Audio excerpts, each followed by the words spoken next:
everyone, and welcome to one of the keynotes for the Comparative and International Education Society conference, which is called Education Beyond the Human. We are very excited to be here in multiple time zones, spanning geographical locations and time locations in very interesting ways. Actually, I probably should say good morning, good afternoon, and good evening, because there are so many time zones that everybody comes in. So thank you for making the time, and thank you for being here. My name is Iveta Silova, and I'm a professor at Arizona State University and also the president of the Comparative and International Education Society. And I'm very excited about this keynote and the participants who joined us today to discuss education and common worlding in a Chthulucene. One of the keynote panels that really directly addresses the theme of the conference. Before I introduce our panelists, I actually wanted to give a very brief introduction into the framing of this panel and the conference as well, and then we will delve deeper into some of these conversations. And I wanted to start with this acknowledgement of the fact that there is undeniable evidence by now that human activities have fundamentally destabilized the Earth's ecosystems and altered life on the entire planet. We see natural resource depletion, water and air pollution, human overpopulation, and mass species extinction. And at this point, environmental degradation has reached such an extent that Earth scientists propose that we are leaving Holocene and we are entering into the Anthropocene, or literally the era of man. This Anthropocene proposition has in turn triggered very wide debates across the physical and the social sciences about the implication for life on Earth as we know it, and about how best to respond to the current situation. But above all, these debates signal that the core concepts of Western philosophy and the foundations of modern political economy, such as the ideas of human exceptionalism and neoliberal individualism, are simply no longer workable and relevant or sufficient as a vision for surviving on a damaged Earth. So whether in education or other fields, there is no consensus on how best to respond to the challenges that the Anthropocene posed for us. And across multiple disciplinary debates, there are many paradoxes that we see and very contradictions and traps that we observe. But for the framing of this panel, we actually wanted to use, well, not to use, but to think with Donna Haraway and work with some of the ideas that she suggests to think beyond the standard responses to the Anthropocene that typically pivot between the heroic and the savior-like techno fixes and apocalyptic game over scripts. So we don't want to fall into one or the other extreme here. But we would really like to get away from this holes that we as humans dug ourselves into. So Donna Haraway instead suggests that we perhaps think with some of the different concepts and different ideas to try to imagine different futures. So her alternative to the Anthropocene is the idea of the Chthulucene, a term that she has adapted from Greek mythology, and that helps us refocus our thinking and being to the creatures of the Earth. Definitely, but not lofty. So in Haraway's feminist reimaginings, such creatures include a host of Medusa-like tentacular female figures with entangling, connective, and recuperative powers. This move is not only to deny the men's destructive effects upon the Earth, but to indicate the need for responses that offer a radical departure from this human exceptionalist intervention that we have been so preoccupied with across many disciplines. So she describes the Chthulucene as a time space for learning to stay with the trouble of living and dying in responsibility on a damaged earth. This new kind of learning involves retracing and reestablishing connective threads between us and other earth beings. But I will not delve deep into this meaning of the Chthulucene because the whole keynote will focus on what education may look like in the Chthulucene. And we will hear much more about this in the panel. But having said that, education scholars have been very slow to engage with the debates and even slower to contribute to the debates about what education may look like in the Chthulucene. So it's a difficult task to challenge the discipline's mid-20th century human-centric learning and development premises that preclude ecological awareness necessary to transform the business as usual of education. There are some exceptions in the education sphere as well, including our colleagues working with non-Western education thought and philosophy, whether it's Chinese or Japanese knowledge systems or indigenous knowledges or eco-feminist thought, decolonial theories, and some other intellectual traditions as well.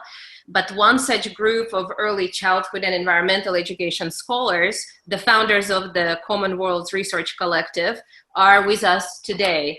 And we are very happy and very honored to welcome Affrica Taylor and Veronica Pacini-Ketchabaw as our keynote speakers. Informed by the entangled feminist, ecological, and decolonizing thinking, ethics, and strategies of non-educational scholars such as Donna Haraway, Anna Tsing, Deborah Bird-Rose, and Val Plumwood, among many others, they have been extensively experimenting with more than human early years pedagogies and methods for many years now. And actually, we just determined more than a decade, probably mobilizing many other people to think with them as well. And in the spirit of common worlding, I would like to collectively introduce to you our keynote speakers, Affrica and Veronica.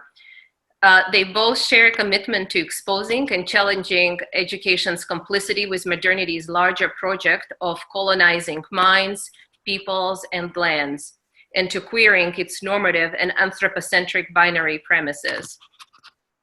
But their methods do not end with critique and deconstruction. They also experiment with practical ways of articulating feminist, more than human common world ethics and grounded modes of collaborative and interdependent learning with the world, not only just about the world. Their goal is to enhance the possibilities for recuperative and inclusive cohabitation on a damaged planet. About a decade ago, they established the Common Worlds Research Collective to provide a supportive international network for other feminist researchers interested in similar kinds of more than human relations pedagogies and methods. And we have some of Africa's participating with us right now. Actually, we can mute Affrica for a little bit.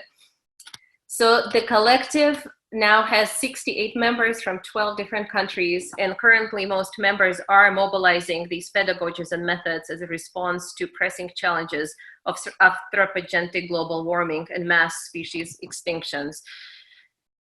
So before giving the floor to Veronica and Affrica, I also wanted to introduce Jenna Goebel, who is a doctoral student here at Arizona State University, and Jenna will be helping me moderate the discussion.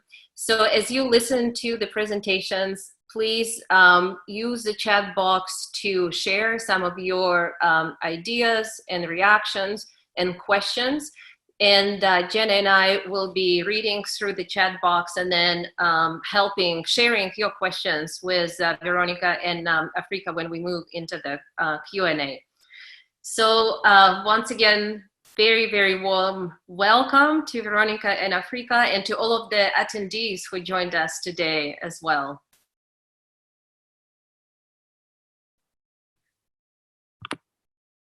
So over to me.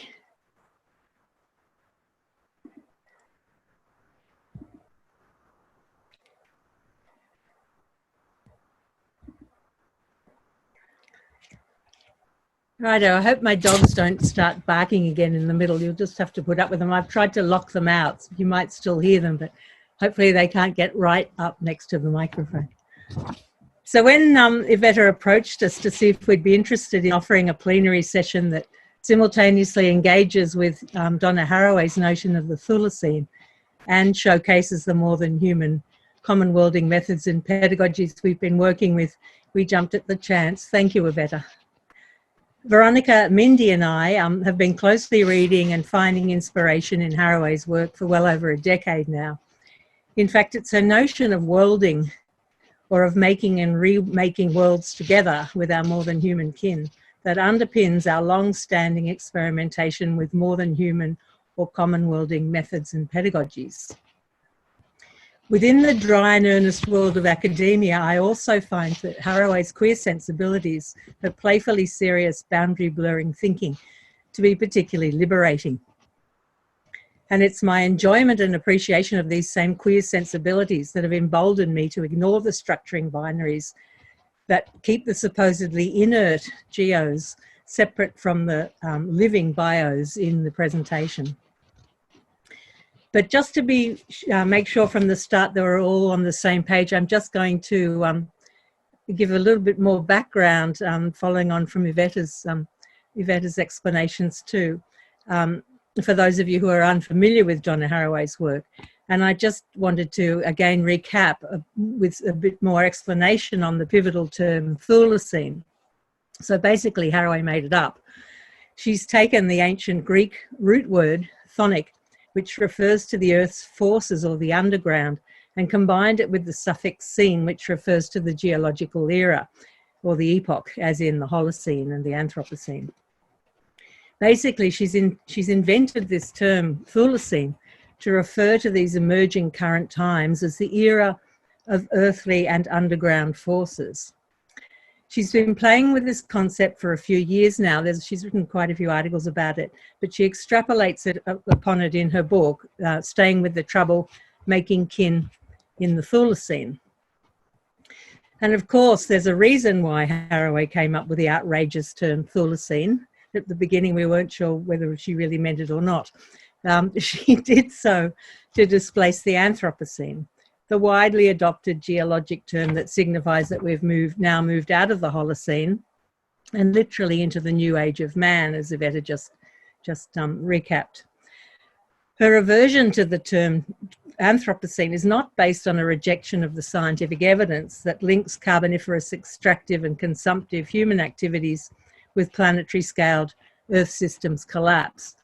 It's based on a belief that by simply reiterating the capital A anthropo, which is Greek for capital M man, simply reiterating this can reify the lofty masculinist conceits of what she calls stargazing homo. It can justify this homo's delusional fantasy of man's inevitable dominion over nature. And it can trigger more techno-grandiosities, like heroic scrambles to engineer bigger and better interventions to fix the biogeospheric systems collapses precipitated by similar disastrous interventions.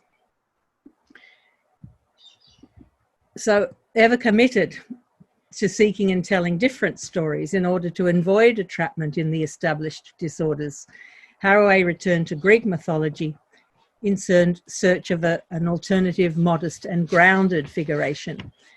She seized upon the stories of the chthonic ones, those predominantly female powerful creatures and forces that tap into the collective transformative powers of the earth itself. So replacing the singular sky-gazing masculinist anthropo with the collective down-to-earth feminist thulons, she describes her notion of the Chthulucene as a grounded multi-species time-place for learning to stay with the trouble of living and dying in responsibility on a damaged earth.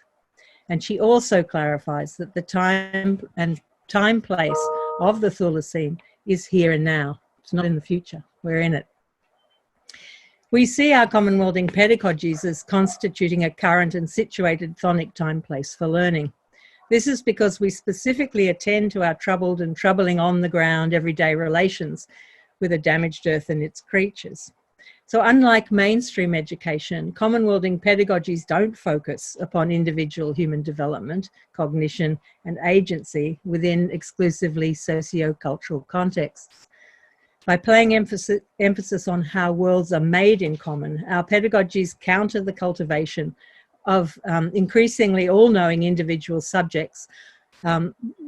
We might think of them in terms of children as homos in the making, who learn about nature as object, as something extrinsic to them, something that can be managed and improved upon by man. Instead, we seek to find ways to learn with the world around us, including the land, the waters, beings, and forces. In other words, we've designed common-worlding pedagogies to counteract the hyper-separation of humans from the rest of the world by making our worldly relations the stuff of learning. Until fairly recently, most of the joint common-worlding pedagogical research that Veronica and I have undertaken has focused on the relations between young children and urban wildlife. So our overarching project has been on learning how to responsibly and ethically cohabit with the incommensurable differences of queer kin in times of rapid ecological displacement and species extinction. But I also have a long-standing pedagogical interest in human-place relations and geontologies, which is fostered by my disciplinary background in cultural geography and many years of teaching in Aboriginal Australian communities. So the invitation to think with the Chthulucene, with the present moment of earthly forces, is pretty exciting for me. So just to clarify again, I'm not about to rehearse a separation between the geos and the bios, between the living and the so-called inert, but to pick up on this moment in which the declaration of the Anthropocene establishes an irrefutable connection between human being and the Earth's geosphere. The oneness of the land and its creatures, including us, has always been assumed within Indigenous geontologies, but denied by human exceptionalist and binary Western epistemologies. However, as fellow feminist geographer Catherine Newsoff points out, the declaration of the Anthropocene represents a break moment in which human subjectivities are suddenly being articulated in terms of geopower. In a paradoxical twist, by repositioning humans as a geological force, the Anthropocene validates our geontologies. Newsoff urges us to seize this moment, to frack our ontologies in the Anthropocene and reconstitute our relations with the earth. Her advice is, first step, jump into the crack.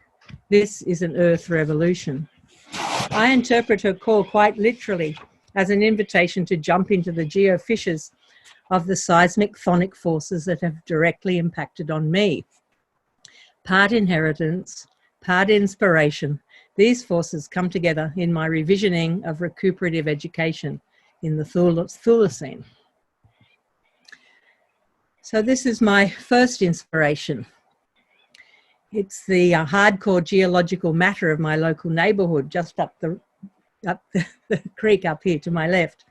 It's the seismic uplift that exposed the Silurian rocky foundations of Miquelon Gorge, just up the creek from my house. This is a hyper-dynamic place. There's always a background roar of rushing waters, forcing its way through the narrow gorge, and the ground pulses with the grinding friction of rolling stones and pounding water.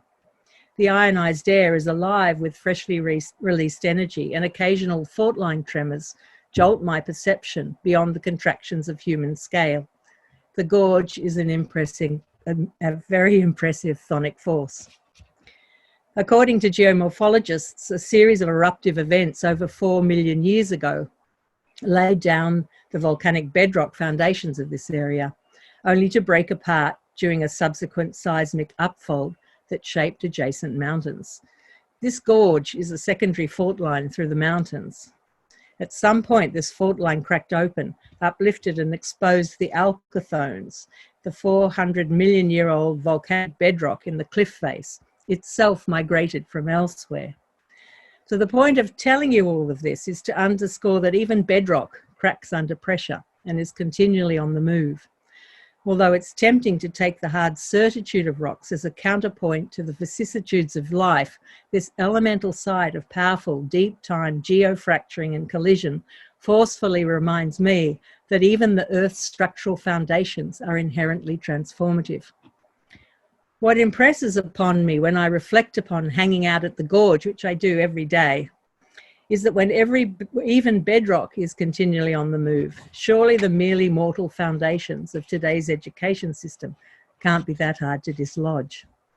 And now that our human footprint is sedimented into the Earth's substrata, i.e. the Anthropocene, and we've acknowledged our own geopower, surely it must be possible for some of us to destabilise the seemingly intractable progress and development bedrock narratives of modern Western education.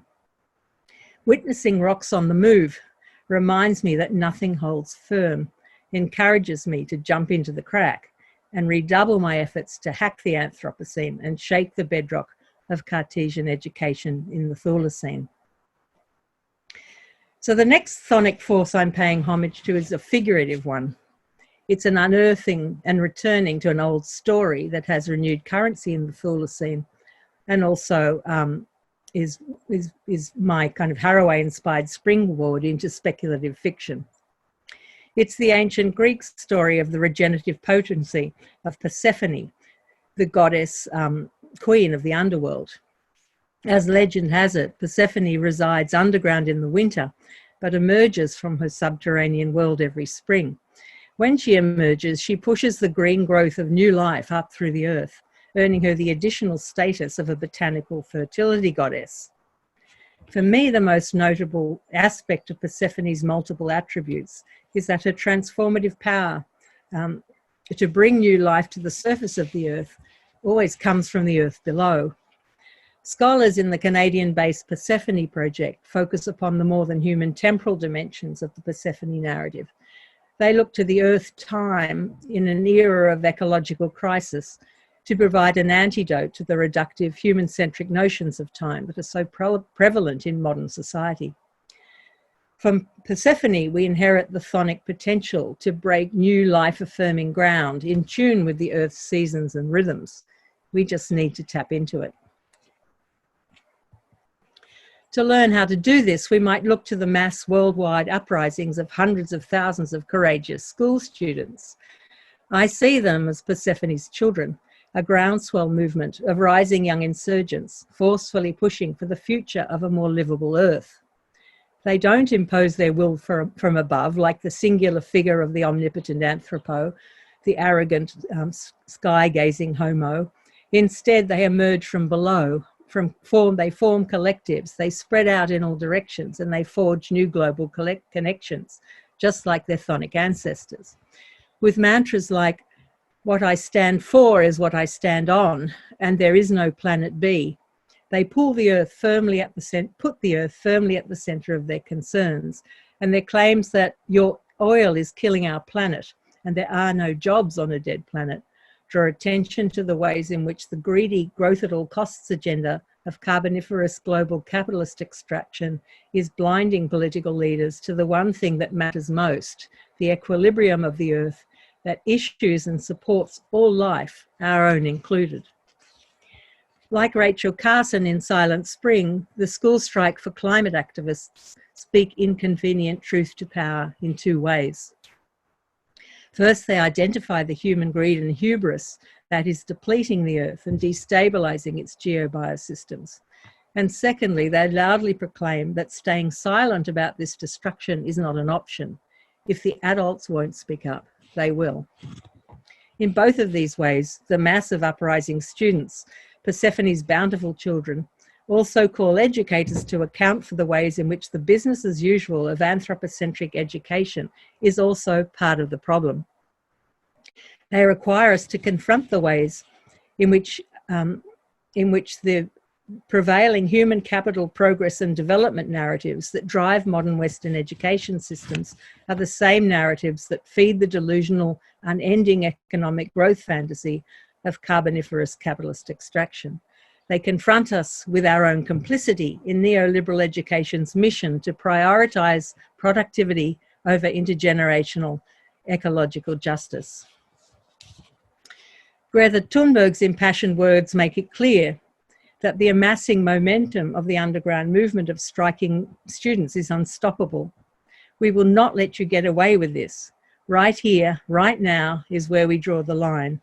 The world is waking up and change is coming, whether you like it or not. So surely we can join the striking students in this Earth revolution, a revolution to stand with the damaged Earth against human greed and exploitation. And because, as they take pains to point out, it's the one and only Earth we have.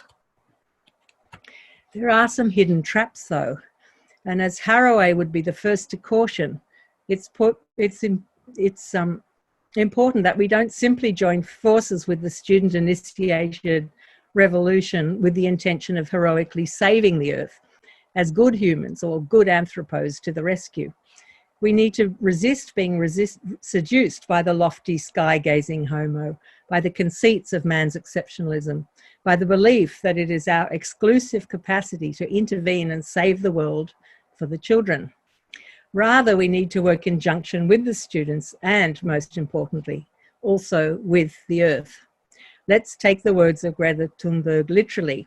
When she says the world is waking up, let's not forget that the world is composed of and by much more than us. Let's not forget that we are not its only movers and shapers. So I'm going to quickly conclude now and give you a chance to check out my references while I do so. Common worlding education is Haraway's envisioning of the Chthulucene. It means joining with the forces of the Earth, with the chthonic ones, both human and inhuman. It means thinking and learning in tandem with the Earth. It means keeping our feet firmly on the ground, even as it shifts, and acting in collaboration with all the disruptive chthonic forces to make change together. There's no denying that the prospect of shaking the bedrock of education is daunting. However, there's never been a more pressing and opportunistic moment for an insurrection against the rusted-on disciplinary disorders of education. With the declaration of the Anthropocene and the recognition of anthropogenic climate change, there's a new fracture line in the substrata. And Persephone's children, those striking children, have started to prise it apart. At the threshold of this new age in which humans have become a geologic force, in which it's no longer possible to separate social from geologic history, in which human being incorporates geologic into subjectivity, there are seismic subterranean forces at play. It's now or never. It's time to think with rocks, to join forces with the Earth, with the groundbreaking movement of determined, ancient, youthful, human and inhuman chthonic beings. It's time to tap into the seismic force of our chthonic inheritance and jump into the crack. Thanks. Thank you so much, Affrica. This was wonderful and very inspiring. I wanted to suggest everybody, you can start writing your questions or reflections or ideas into the chat, and we will try to summarize them and then open up for discussion at the end, towards the end of the panel. And if that's okay with you. Yep. Yep. And now we would like to give the floor to Veronica. Thank you very much, Iveta, and thank you, Affrica, for your paper. It's wonderful to be here, and I want to thank you, Iveta, and the entire committee for organizing this. I can only imagine how much work it has been. So there you go. Now we can share the presentation. Now, before I start, let me say that these are brief pieces from a paper that I'm writing with one of my colleagues, Kelly Malkapine. And Kelly and I are working in this classroom, so I moved from the I to the we in different parts of the paper. Like every morning, a group of 2- and 3-year-olds enter the room after spending time in the gym. However, Today, the room contains over 100 plastic bottles suspended from the ceiling, standing on shelves and gathered in groupings covering most of the classroom's floor. Plastic welcomes the children to the carefully curated space. The day before, children had helped fill each bottle with plastic items: beads, diapers, straws, cutlery, food containers, cut-up disposable cups, dental floss, saran wrap, bingo chips, mesh bags, dental picks, netting tubes, credit card pieces, pens, markers, and the list goes on. We collected the majority of these items around the Early Childhood Center and used the bottles to contain them. Bottles fly through the classroom, roll across the floor and tables, invite unanticipated sounds. Children find a delicacy in plastic. Bodies and bottles join forces to move in unison, rhythmically concealing each other. No matter how the children use the bottles, they never break. Resisting children's movements, the bottles adapt to the pressure that children's fingers and bodies exert on them, and they even mold to record that pressure on their surface. In fact, plastic's indeterminacy, unruliness, and ubiquity are intensified in the room. We learn to experiment with plastic's logic. Although it is not always easy to permanently live with this gigantic amount of plastic in a classroom, we quickly adapt to its malleability and durability. As plastic connects with the light coming through the large window, children's body movements, and the daily singing, we collectively ignore the fact that these very objects will outlive us all, adults and children alike.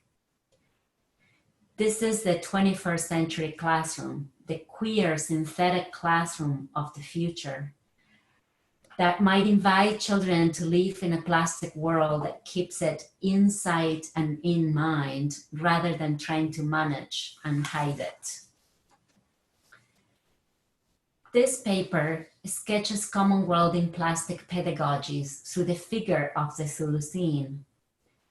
We narrate the happenings in what we call a queer synthetic classroom, a space in an early childhood center that features and draws attention to plastic in order to reframe our relationship to it. 3 questions lead our inquiry into queer plastic futurities. What new plastic world in pedagogies might be refashioned from children's ubiquitous plastic relations? How might we speculate on the kinds of response-able 21st century worlds that might be remade through new kinds of interactions between child and plastic bodies? What would the Chthulucene synthetic futures of education entail? These questions acknowledge that plastics afford mixed affects. On the one hand, they bring sensory pleasures. As feminist cultural studies scholar Heather Davis aptly writes, plastic, and I quote, has introduced entirely new sensorial regimes with the smooth surfaces and bright colors. In fact, she continues, it represents the promises of modernity, the promise of sealed, perfected, clean, smooth abundance. It encapsulates the fantasy of ridding ourselves of the dirt of the world and of decay. For her, plastic offers a world that literally removes people from the cycles of life and death, allowing us to take a safe distance from the troublesome, the leaky, the amorphous, and porous demands of the earth and our bodies. On the other hand, however, plastics bring guilt, as we are reminded of the ecologically toxic times that young children are inheriting from petrocapitalism. As non-biodegradable, plastic's physical composition merely transforms from macroplastics to a smaller microplastics. These are not only leading to unpredictable health consequences for humans, but will long live human timescales. Our common world in pedagogies engage with these mixed affects that plastics afford. They do that because they simmer in Donna Haraway's Chthulucene figuration that Affrica spoke about. So adding to the disembodied and sovereign subject position of the Anthropocene, the Chthulucene, as Haraway writes, is the thick, the fibrous, and the lumpy now. Avoiding teleological and expansionist arguments that foreclose the possibility of going on, the Chthulucene refuses to pit the human and more than human, or the child and plastic, against each other. Instead, it invites stories made up of ongoing multi-species practices of becoming with. In this way, the Chthulucene demands a collective ethico-political commitment to care for our now that has been, is now, and is yet to come, as Haraway writes in her Chthulucene manifesto. Now, I want to address 4 ways in which common worlding plastic pedagogies simmer in the Chthulucene. First, common worlding plastic pedagogies shift from the upward-looking detached anthropos concealed in early childhood education's waste remediation initiatives.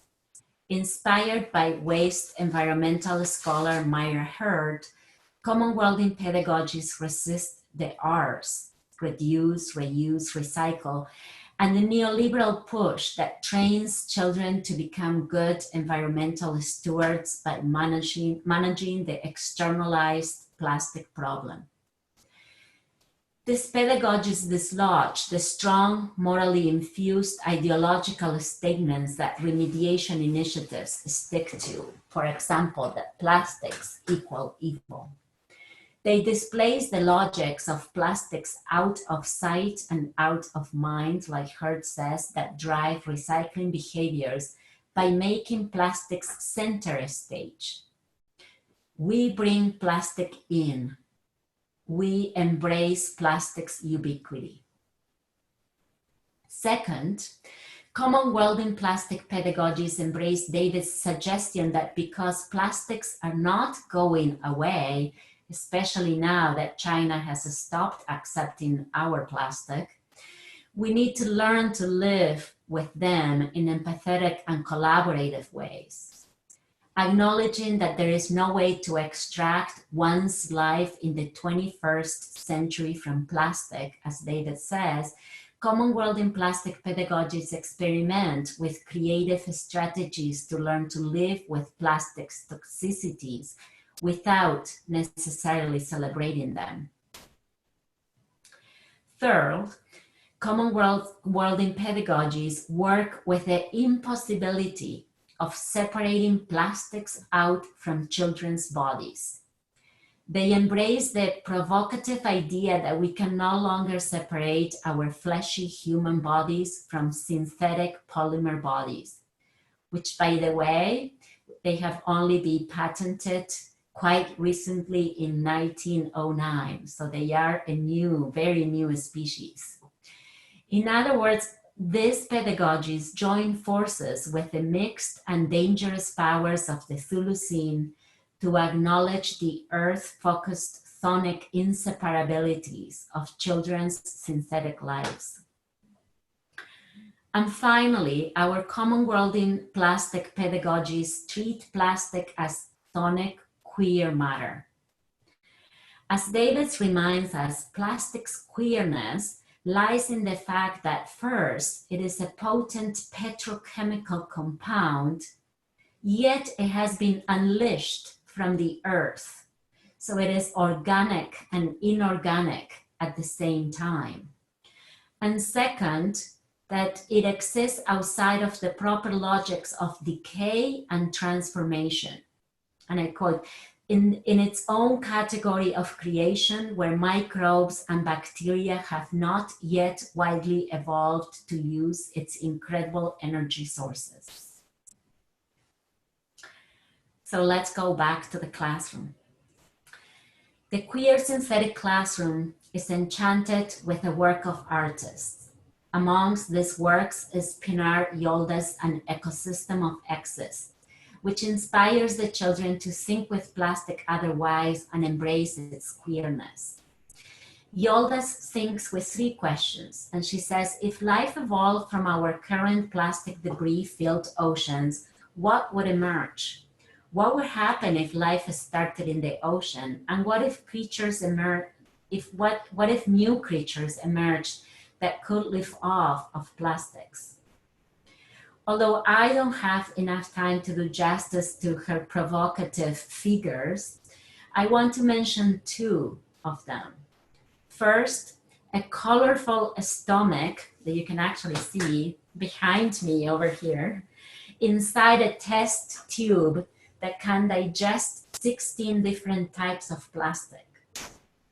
And second, another children's favorite, a gigantic floating turtle with multicolor shell plates that has been feeding on balloons that end up in the Pacific Ocean. As Yolda explains, this turtle's curiosity, she says, has shifted her shell structure forever. Photos of the entire ecosystem of excess collection play on the wall through the projector that illuminates the bottles. Children notice, pick their favorite, imagine their own stories out of an ecosystem of excess stories. It is Thursday and recycling day in the middle class neighborhood where the Early Childhood Center is located.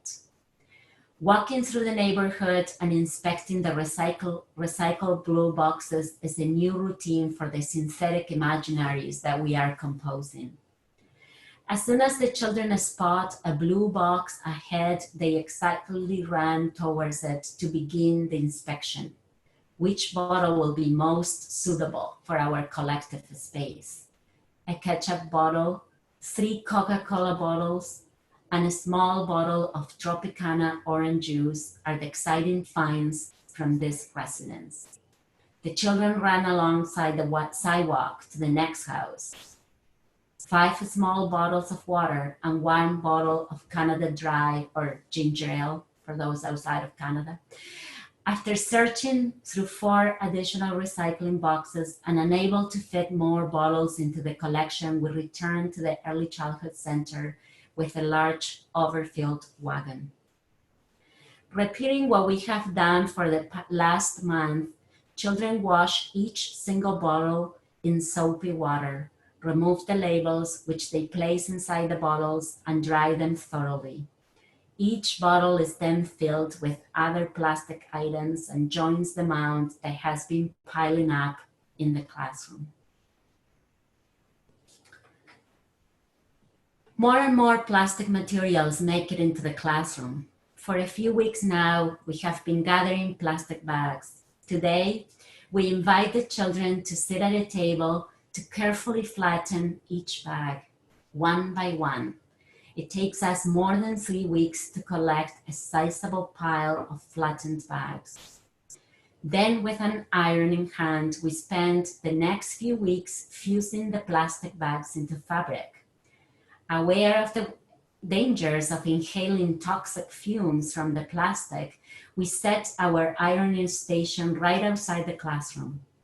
The children watch through the large window and take turns to cut pieces of parchment paper to contain the plastic, cut the seams and handles of the plastic bags, sandwich 3 plastic bags between the parchment paper, and move the iron on the parchment paper to melt the plastic, picking once in a while to ensure that we don't create holes in the fused plastic fabric.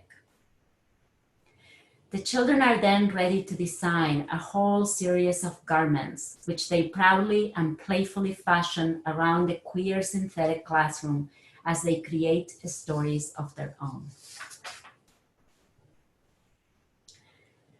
As these phonic narratives show, common worlding plastic pedagogies are pragmatic, yet they work with the simultaneously destructive and creative powers of plastic childhoods. They neither deny the ecological threats plastic pose, nor the malleable and sensory pleasures they afford. Grappling with the eternal trouble of living with the bodies of plastics that we have created, that are now inseparable from our own bodies and that don't decompose, is the impossible task of common worlding plastic pedagogies, not educating a new breed of good, ethical, political human subjects that are set in better managing the guilty object of toxic plastic. For us, these phonic pedagogical happenings that strike oddly familiar comminglings of human and plastic bodies act in critically affirming worlding ways, inviting children to attune to, practice curiosity towards, and ultimately embrace the Earth's inevitable queer plastic futurities. Our intent is to foster conditions for recuperation, for partial connections that risk attachments with and in the world, even when those attachments might mean staying with the troubles of synthetic, toxic, petrocapitalist modernity.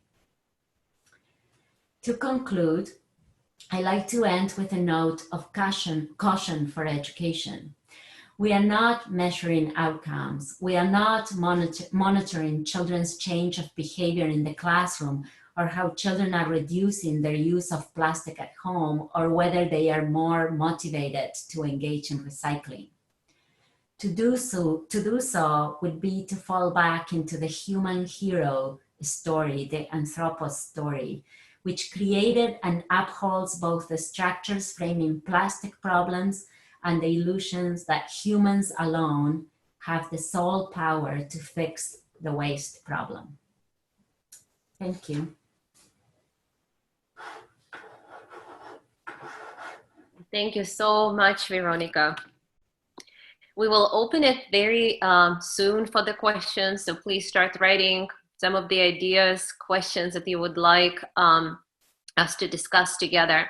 But before we do that, I actually wanted to acknowledge very quickly that when we first planned this conference, which was supposed to happen in Miami in March from 22nd to 26th, and was canceled due to the COVID-19 pandemic, we also were supposed to have with us Mindy Blaze as on the panel.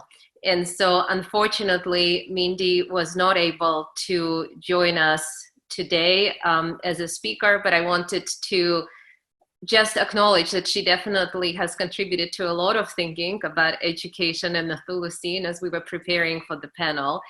And definitely contributed, was one of the co-founders of the Common Worlds Research Collective.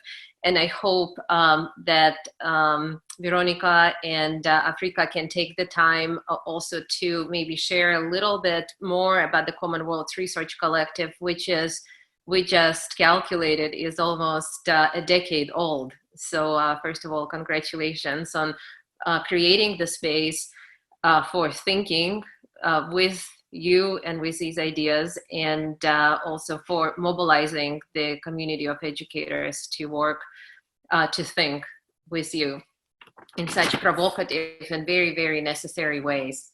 But I do have a question for you, and just to start the discussion while we are waiting for all the other questions. And the question is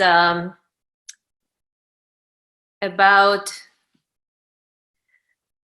how we can take this thinking about education in the Chthulucene to a broader audience, maybe. Most of your work so far has primarily focused on early childhood settings and involved young children who seem to be so much more open to the ideas of becoming with the world around them, whether they're becoming with rocks or with other species or with plastic. they are not as categorically rigid as us older humans, and just seem to be so much more curious. But it also seems to me that it is the formal education systems that eventually puts an end to this curiosity and to this openness to the queer-kin relations, by teaching them how to do this subject-object divide and how to separate themselves off from the world that they must learn about from a distance. So that's something that both Veronica and Affrica talked about. But my question is, how can we connect the work that you do to the other levels of education and audiences so that we can, irrespective of age, so that we can begin to learn to stay with the trouble during these times? What kind of educational spaces might nurture this type of learning to stay with the trouble? To me, sometimes it seems that it surely is not formal education systems, or is it? So, and if not, then what is it? So I'll just start with this question, and then we can open up to others. Okay, so would you like us to talk a little bit about the Common World Research Collective before we answer the question? Yeah, okay. I think when we came up with the idea of forming ourselves into a collective, it was really a way of finding sort of solidarity and support amongst ourselves and other like-minded feminist scholars, really, who were interested in doing something that perhaps our colleagues in our workplaces thought was weird and, you know, not part of the core business of education. So I think, you know, part of the reason why we decided to make a collective was really a sort of survival strategy for ourselves, and a way to create a space in which, a network kind of intellectual space in which we could encourage each other to think in the ways that we were thinking, and push our thinking together, and do so in ways that weren't, you know, adversarial, and weren't going to, you know, cut people down because, you know, they didn't use the right quote, or didn't use the right theorist, or didn't have the same project as the other one. So it was, you know, it was an effort that was in one way quite sort of selfish, because we were trying to make academic life a little bit more sustainable for ourselves, but also, you know, as a way to create an intellectual space that was productive and generative and sort of positive. So that was the purpose of it originally, as well as I guess the philosophical differences that we were working with around learning with the world rather than just about the world. And in early childhood education, where we were all conducting our research, I think it was a time in which the whole nature education was becoming incredibly popular after Richard Louv, you know, published his work Last Child in the Woods, and there was just this heavy romanticism around both nature and childhood that we found quite disturbing, because it didn't really reflect the real world that we live in. I mean, we're here where now we have, you know, this declaration of the naming of the Anthropocene in recognition that the world is really in a very bad way because of our actions upon it. So to sort of cordon that off and continue on as if nature is this pure, wonderful, you know, external place that we can take children out into play, you know, to play, and just seemed completely inadequate. We wanted to engage with the world, but with the world as it really is, and our relationship to it as it really is, not in some sort of fantasized Disney kind of perspective. So that was, you know, that they were the philosophical reasons that we wanted to join force and push each other too, so we could sort of strengthen our understanding about how you could do worlding education without lapsing back into kind of white Western middle class romanticism about nature. So that's the bit of the background for the collective. Veronica, do you want to start off answering the question I'm feeling less and less connected to education because I'm retired, and I do get to just hang out with the rocks in the gorge a lot. I will answer that. I'll let you take the lead because you're still in the thick of it, Veronica. Yes, and because I breathe in early childhood, it is hard to say, you know, what do you do in education, in formal education, or elementary, primary education. I can speak a little bit about higher education because I do have a wonderful group of graduate students where we are always doing this kind of work, right? This common worlding, not only with the children, but also amongst ourselves, what we read, how we come together, what we do. And it's, you know, it's the doing of it. It's kind of hard to say, you know, where I see the question, where do we start? I think it's paying attention to what goes on around ourselves and where we are right now. Like, for example, we have been meeting a couple of times a week now just to read and think about the pandemic and what does it mean for education, where, you know, there's a break here, what do we do? And I think that the common worlding invites us to engage with the world around us. And that's perhaps what education needs to do. And I see now with a few, we were having discussions with different people today in Zoom, and everyone says, you know, schooling keeps going on while the pandemic, all of our worksheets, and no one is talking about the pandemics with children, for example. So here is an opportunity to begin to think about what are we doing? Who are we? What's going on around us, right? So that's all it might take. Can we talk about the real world? I don't know if it answers your question, Iveta, but just a thought. And I think how to make it applicable to the formal educational contexts that are actually the places in which, you know, children become enculturated into, you know, making the split. I think this for me is the big issue. One of the reasons that I enjoyed working with preschool age children was because they hadn't yet completely been enculturated into that split of separating themselves off from the world. So it was always delightful for me to work with them. I don't actually have an early childhood background. I'm a geographer from Aboriginal education who came into an educational faculty and was asked if I'd like to do some research with the Early Childhood Centre that was attached to the faculty. And I really enjoyed being with the kids, and there was the freedom, I think, in early childhood that I wouldn't have had if I'd worked in a school context. And it didn't have the same agendas of a school context. I know within the early childhood context that I worked in, or worked as a researcher in, very much the major agenda was inclusion and belonging and recognition of diversity in work, and I think that's quite typical of early childhood education.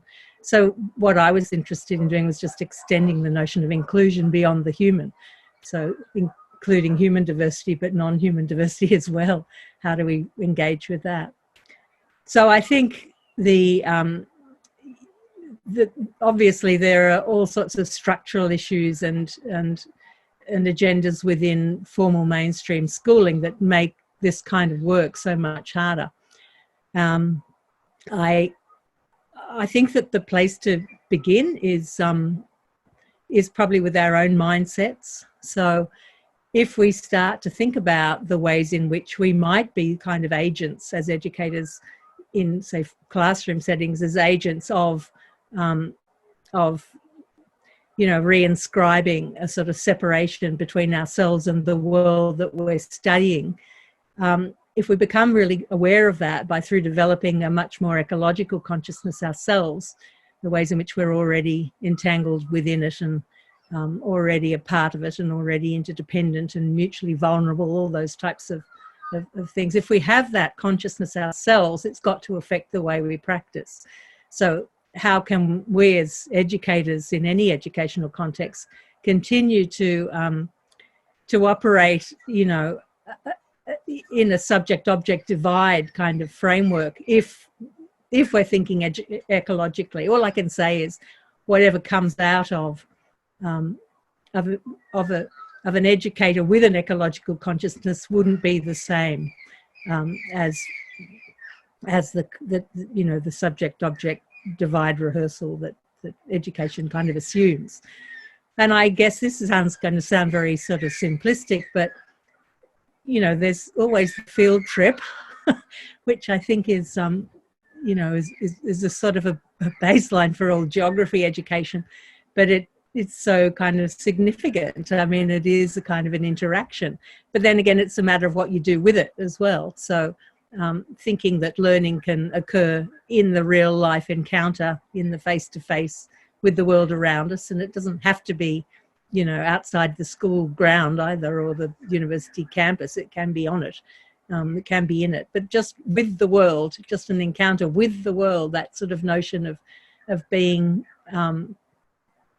in direct relationship with it and learning from the relations that occur. I think that's the key. I mean, one of the things that we've been doing all this time in the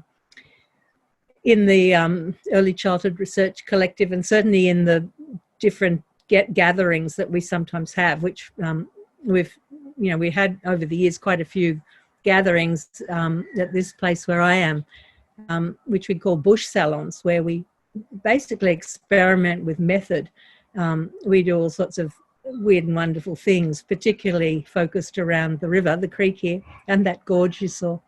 So we have all sorts of intellectual, place attuned, creative kind of mixed encounters, and then we reflect upon them and we think of them in methodological terms. And I think when you start to do these kinds of practices yourself with your friends and colleagues, it gives you some ideas about how you might change your pedagogies in other contexts. And then that's what we've been doing all along. We've been sort of trying stuff out ourselves and then thinking about, when we are back working in educational contexts, say in early childhood education, those types of experimental methods that we've used of encounter with the world around us, they sort of inform the pedagogies. That's wonderful. Thank you so much, Affrica and Veronica, for your answers. I will now turn to Jenna, who will help us with some of the questions, and maybe we'll take turns summarizing the questions, and you can take a couple questions maybe at a time as well. These are great questions. They're really great questions, and I think I will combine a few of them. So one of the notions of that human-nature divide is nature is beautiful and pristine, and humans as anthropos in the center of everything are destroying the pristine. What your presentations bring up are that there are violence and there's a disconnect. There's the rupture of earth and the cracks that are formed there, and there's this plastic relationship that's not just one way, don't say just one. So some of these questions are asking about things like human guilt and how does that play into trying to move beyond the human and move beyond the Anthropocene, or how the Chthulucene deals with violence. For example, is it something idealistic that's amazing and safe as an opposite to the Anthropocene? And then how do we resist that pull? If we're in the Anthropocene, how do we resist the pull from the Anthropocene when we're trying to think with the Chthulucene? How do we work that out when we're stuck here in the Anthropocene?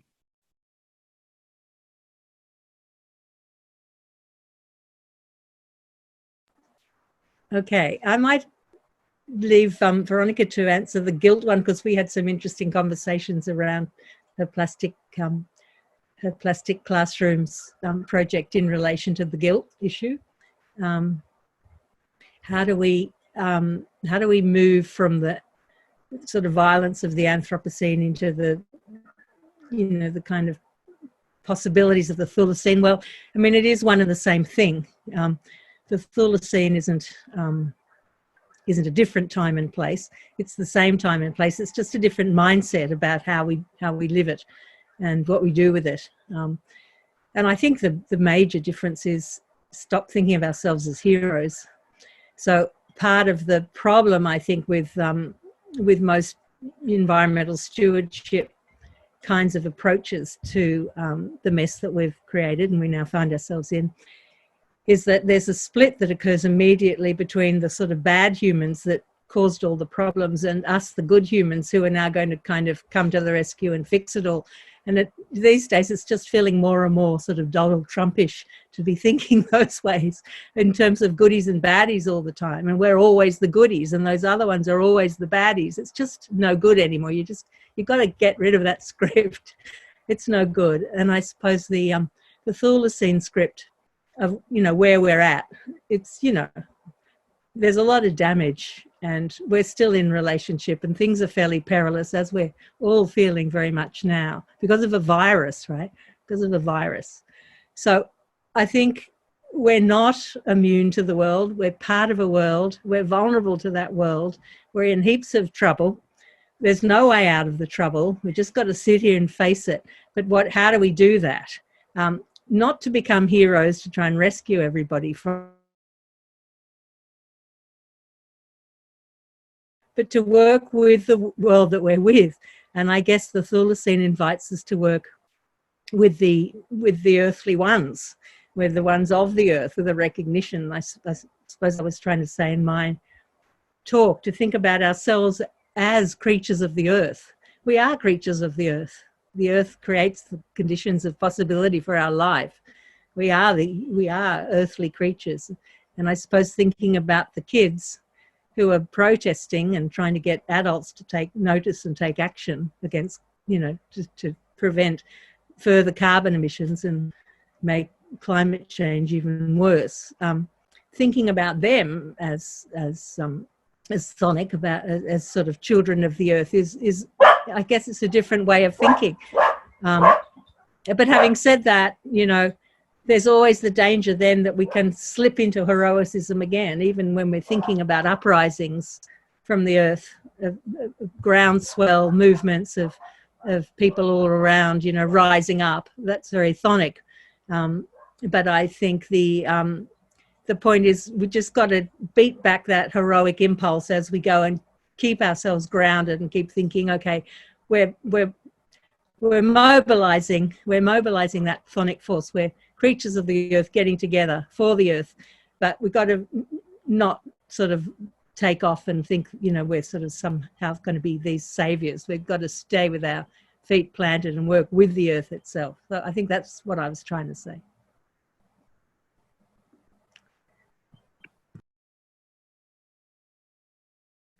Veronica, would you like to add anything?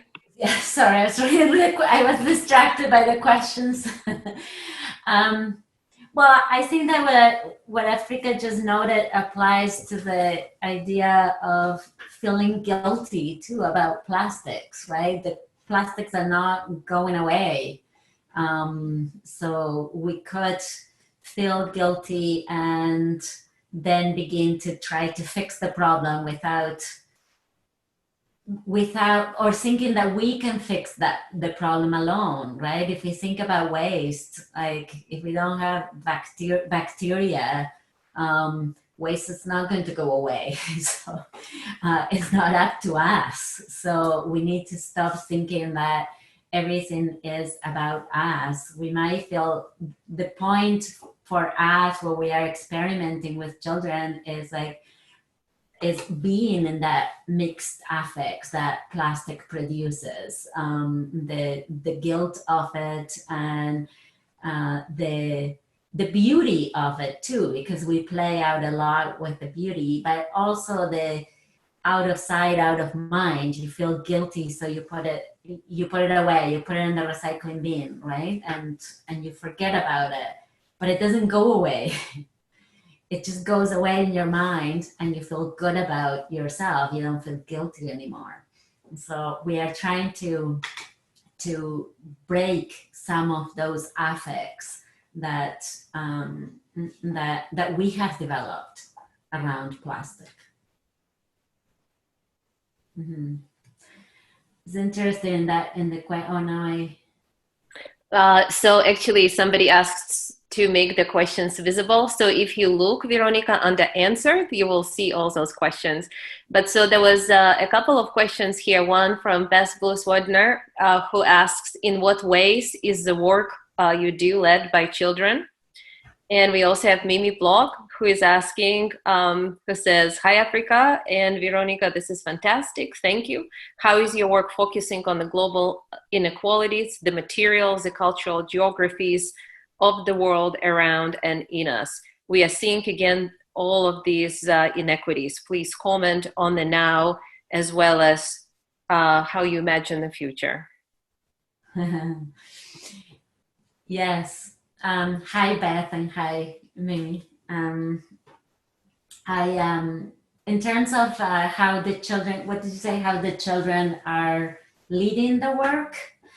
We are actually trying to think that, or decenter, maybe it's not the center that we don't care about children. It is not that we don't care about children, but it's about creating pedagogies that do not revolve around the human, pedagogies, or that children begin to think themselves as part of the world. Like Affrica said, we are of the world, right? So it's a very long, it would be a very long answer, but I think that child-centered pedagogies, again, not that I would be against engaging with children, because as you can see, children are very engaged. If it wouldn't be for children, there wouldn't be this synthetic classroom and the experimentations that we are doing. Yet at the same time, we are trying to take the light away from the human and to think of the human as part of relations. And you know, I'm reminded of the film Symbiotic Earth, right? It's not just about us. It is not just about us humans, and it's not just about children.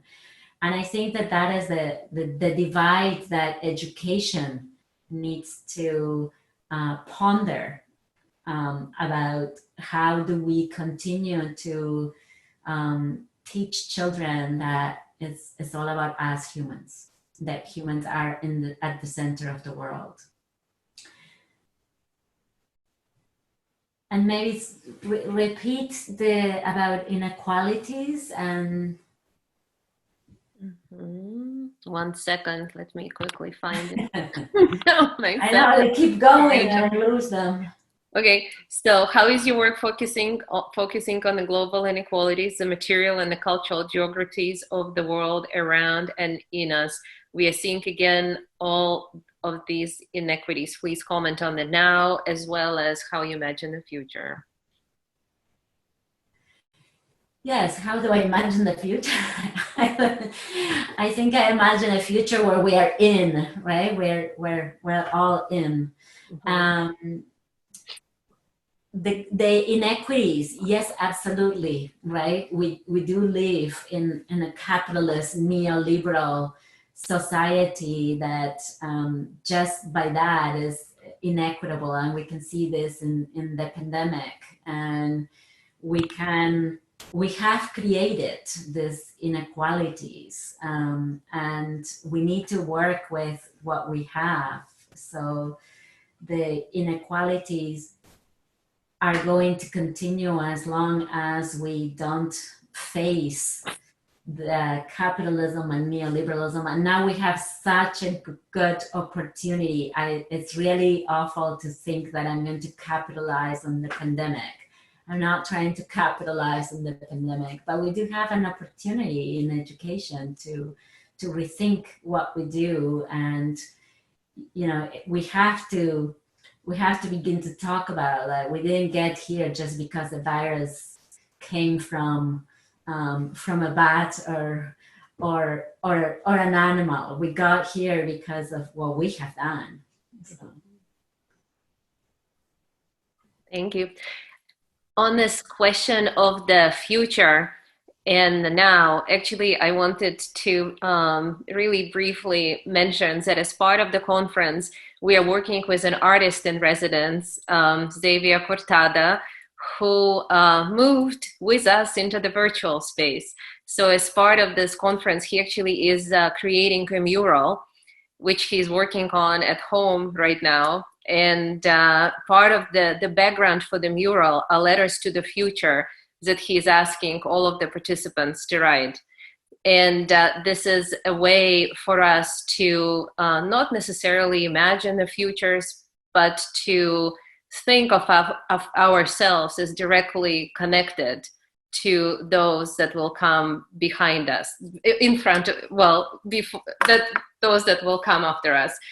And so he is asking, it's a really beautiful exercise because what he's asking us to do is to really reflect first on where we are and how is the world around us right now, and then from this space to write a letter to someone 100 years from now. And the someone can be a human being or more than human being. It doesn't have to be, it can be anyone that you would like to imagine. So I just wanted to invite everybody to contribute to it as well. And his mural will be unveiled next year at the CIES. And there's also possibility of making this mural digital if we may have to stay in the virtual space longer than anticipated. But I think it's a beautiful exercise, and I would like to invite everybody to participate in it. But now, Jenna, over to you for more questions. We'll just take turns if you don't mind. That's fine. There's this really great question from Elaine that I didn't want to miss. So Elaine asks about common world perspectives and how they intersect with indigenous worldviews. So asking about the separation between human and land and the interrelation between human and land. This question says, common world's perspectives resonate with indigenous world, but what seems to be fundamentally different is the spiritual relatedness to land, or the perspectives of not being creatures of land, but being land. Could you speak about the intersections between common world and indigenous worldviews? Okay, I'll have a stab at that. I know there are lots of intersections, and it's no accident, I suppose, that my background, I worked for nearly 2 decades in Indigenous education. First off in a primary and post-primary school setting in a remote Aboriginal community in Central Australia, and then in a higher education, Aboriginal education teacher education context in Western Sydney. So very different contexts, but over a long period of time. And I guess the 2 decades of my experience there really changed me and changed the way that I think. Particularly, I suppose, when I was in Central Australia, I had to kind of grapple with a completely different notion of what it meant to be a child and what learning meant, and all the things that I'd learned as a teacher in school, you know, when I was doing my teacher training course. Didn't make any sense at all. They didn't help. It didn't help me at all. The whole notion of children as individuals didn't compute, and nobody behaved in the ways that they were supposed to behave, and none of the theories, you know, gelled. So I found myself in this kind of perplexing situation where I just had to observe and learn, and it took me a long time to do it because everything was so fundamentally different to the way I saw the world. So I have written about this, but where I worked, the children were in Bantua land as Aranda land, but there are also Luritja children and Walpri children and Binjanjara children, and they all in that context where we were part of a sort of a meta dreaming of caterpillars. So it was a caterpillar dreaming place. So the children were sort of seen as caterpillars, not as individual children. And the landform was seen as, you know, the journey of the caterpillar ancestors. So all the land around us, the mountains, was the sort of trail of the caterpillars where they moved from this place to that place in the kind of creation stories. And the children's weeks were sort of taken up with learning those stories and visiting those places and understanding their responsibilities as caterpillar kin children to look after the place and how they would do that. And this just went on for years, and it took me a really long time to figure out, you know, how I could sort of, you know, fit in as a white woman, you know, with a Western education myself into this, you know, into this situation and offer anything at all, in fact. But so it had a massive impact on me, and I've always felt that I learned so much more than I ever taught. That learning never left me. So I think that I bring that into thinking in Commonwealths. But that's, you know, having also worked as a white fella in Aboriginal education for so long, I'm also hypersensitive around issues of appropriating knowledge systems. So I'd never, ever, you know, I'd never assume that, you know, you could transplant an ancient knowledge system into a Western context and teach it as if, you know, everybody can just take it on. Like, you know, I really hate that kind of new agey appropriative kind of way. But I do think that within my own knowledge tradition, which is clearly, you know, an overeducated Westerner, like probably everybody else who's here today, you know, the philosophical basis for our particular knowledge systems facing some heavy internal critique, not the least by people like Donna Haraway. And so I've sort of jumped on board with that. So I see myself as having had a toe as an outsider in another world, another way of knowing in all those years that I was in working and living with Aboriginal people. But I also see myself as part of a Western knowledge tradition that's getting some heavy makeovers from the internal critics within, and I'm joining with them to do that. So I don't know where the boundaries end and begin sometimes, but yeah, yes, there are lots of joins here. There's a lot of confluence, but it's not about sort of grabbing one system and, you know, marketing it in a different context to a different audience. And I guess for me, the most interesting thing is the dialogues and the conversations that you can have across these knowledge systems, which is something that I always enjoyed doing in Australia with Aboriginal people. So for quite a few years when I started doing the Commonwealthing multi-species ethnographic work that I was doing, I was working with an Indigenous early childhood educator, and he and I just had endless conversations for years and years about the ways in which his people's ways of knowing and what we were doing in building up the Commonwealth's ideas, you know, how they kind of crossed over, how they enmeshed and where they didn't. So. It's wonderful. We are almost out of time, but Veronica, would you like to add something to this as well?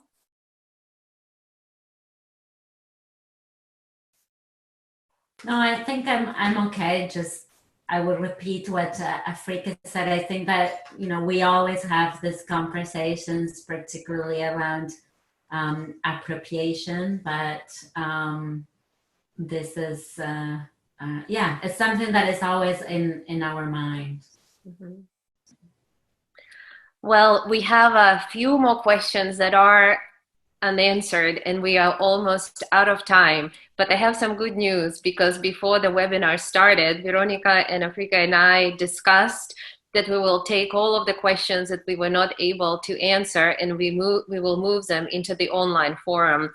And we will answer those questions and engage further with all of you around these ideas that we started discussing today. So this will be on the CIES 2020 website, and under the Keynote we have a special page that is dedicated just to this keynote. We will post a recording there and a transcript, and we'll begin the discussions thread as well, where we will share the hours thinking about the questions that you shared with us. And maybe just one more interesting piece of information. So earlier in the fall, I was able to interview Donna Haraway, and Veronica and Affrica helped me think through some of the questions that we could have asked her. And so we will be sharing that interview with Donna Haraway about education and education in the Chthulucene and her own education with everybody very shortly. We have both a short video interview and a longer audio interview. So that's something to look forward as well as we continue to work our way through education in the Chthulucene. But on this note, I just wanted to really warmly thank Affrica and Veronica and Jenna and everybody who joined us today from all of the different times and places today for this keynote. We really value all of your contributions, and we hope to continue the discussion with all of you online and in person when things come down and when our paths will cross again. Thank you. Thanks, Iveta. Thanks so much. And everybody else. And I really look forward to reading the questions and writing some responses. That'll be great. Thank you.